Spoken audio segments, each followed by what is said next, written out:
There are no coincidences in this world.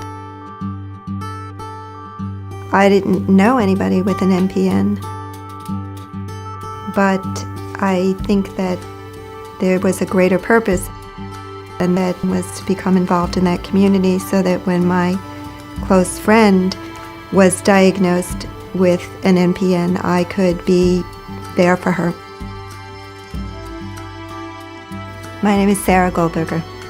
In my role as a patient advocate, I work for an organization that our area of expertise is in the social and emotional support and care of people living with MPNs and their family members. My first job right out of graduate school was in a hospital that worked exclusively with terminally ill cancer patients, and it was really the most extraordinary experience of my life. But while I was there, I myself was diagnosed with cancer. I'm a cancer survivor myself. And it changed the way I thought about the work that I do. And an opportunity sort of was presented to me to be the program director at a newly opening Gilda's Club here in Westchester County. And it just, doors open and you have to walk through them.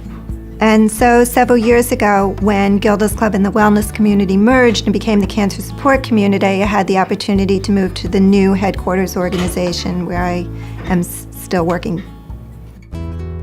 Well, it was a pretty amazing coincidence that Sarah became an expert in a rare form of cancer, an MPN, way before I knew what it was. And then, lo and behold, I was diagnosed with that cancer.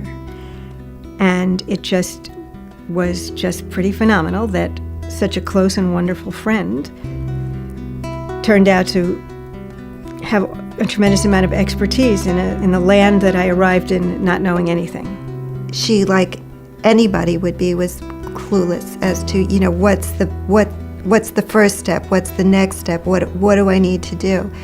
And I was perfectly positioned to be able to help her. I was extremely upset. And I was very frightened, and I didn't like being frightened. I had never been a frightened person. I miraculously knew a lot of people in this very, very small disease. And so I could direct her to websites that were educational. I helped connect her to listservs. She gave a presentation when she ran by me, and she said, "What do you think of this? I'm using The Wizard of Oz.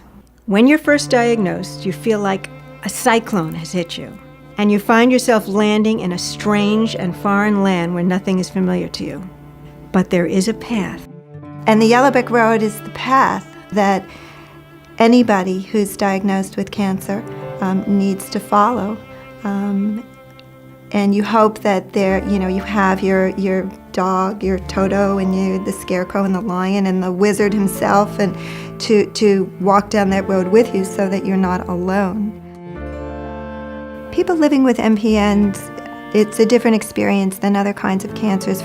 If you have breast cancer and you say to somebody that you meet, or you share your story and you say I have breast cancer, people understand that. But if you tell somebody that you have an MPN, they'll look at you like, what is that? So how we help people in these situations is to try and find opportunities to bring people together so that when you're with somebody else who's experiencing the same thing, it's a very powerful moment. I think one of the ways that I was able to be very helpful to June, especially in the beginning, was just listening. I'm a listener. And so just to listen to someone as they tell their story, I think can be very empowering for that person. She is the kind of person that truly will be there for you any time of day or night, and says it and means it. So she went into the right profession when she became a social worker.